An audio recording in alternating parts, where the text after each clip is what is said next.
Assalamualaikum warahmatullahi wabarakatuh. Perkenalkan, nama saya Khairul Peter Rahim, NIM 23030158087. Kelas PJKRB. Baik, saya akan menjelaskan mata kuliah pencegahan dan perawatan cedera. Baik, saya akan menjelaskan apa itu cedera sprain. Cedera sprain itu terjadi ketika ligamen meregang atau robek. Tekanan beban yang melebihi kapasitas kekuatannya.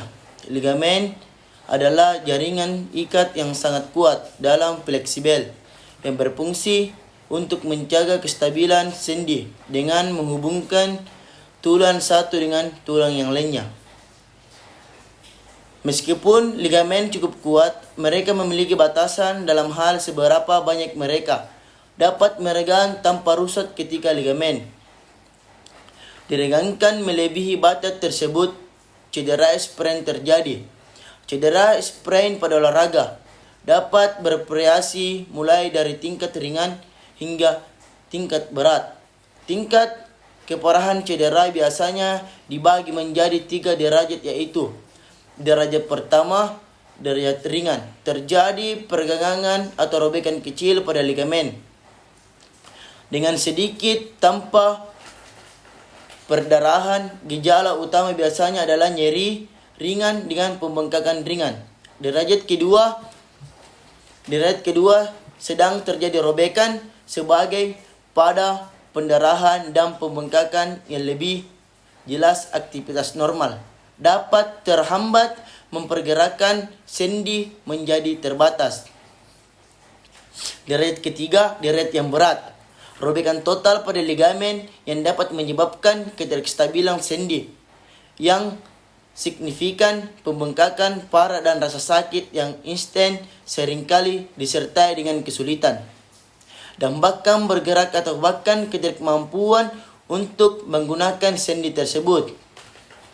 Baik, yang kedua itu penyebab cedera sprain dalam olahraga.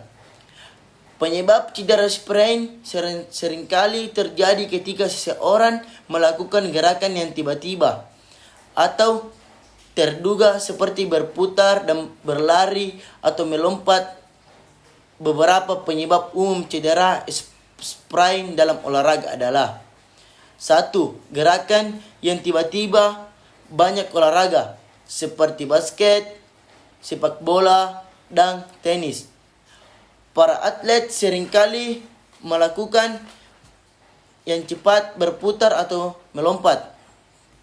Memberikan tekanan pada ligamen menyebabkan cedera sprain. Terjatuh bola dan terpeleset dalam olahraga seperti sepak bola atau hoki. Para pemain seringkali jatuh atau terpeleset yang dapat mengakibatkan cedera pada pergelangan kaki, lutut, atau sendi lainnya. Yang kedua, kelebihan beban.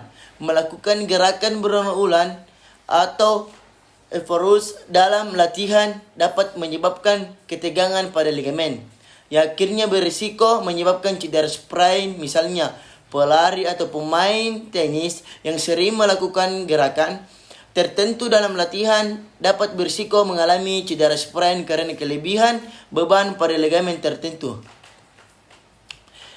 Cedera langsung yaitu benturan dalam olahraga kontak fisik seperti sepak bola atau rugby. Benturan langsung dengan lawan atau objek lain bisa menyebabkan cedera sprain, terutama pada pergelangan kaki atau lutut. Yang ketiga itu gejala cedera sprain.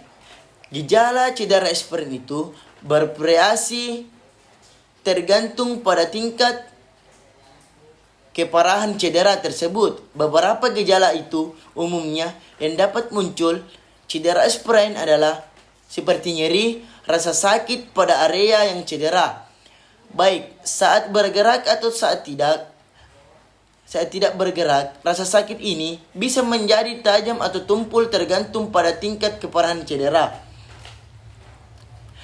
Yaitu lagi pembengkakan. Pembengkakan itu terjadi pembengkakan atau penumpukan cairan di sekitar sendi kaki sendi yang cedera, pembengkakan ini bisa cukup signifikan terutama pada cedera sprain derajat 2 dan ketiga.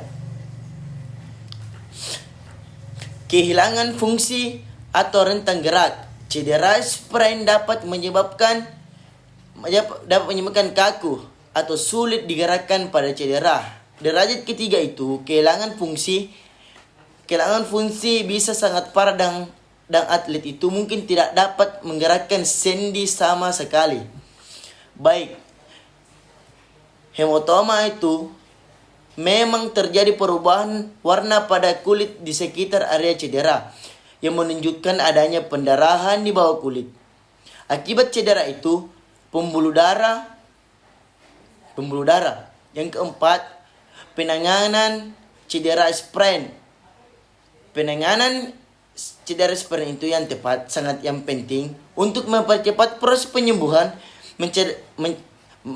mencegah cedera lebih lanjut. Metode pengobatannya yang sering digunakan adalah DJ, yang terdiri dari rest, seperti istirahat, memberikan waktu bagi tubuh melakukan aktivitas yang dapat memburuk cedera. Yang kedua, IC atau X, mengompres area cedera dengan es atau kain dingin mengurangi pembengkakan dan rasa sakit. Sebaiknya kompres X dilakukan 20 atau 30 menit setiap beberapa jam pada 48 jam pertama setelah cedera.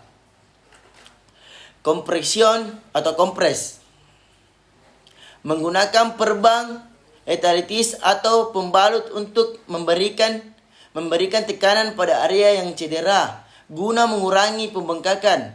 Yang kelima, elevasi, mengangkatkan bagian tubuh yang cedera di atas level jantung untuk membantu mengurangi pembengkakan.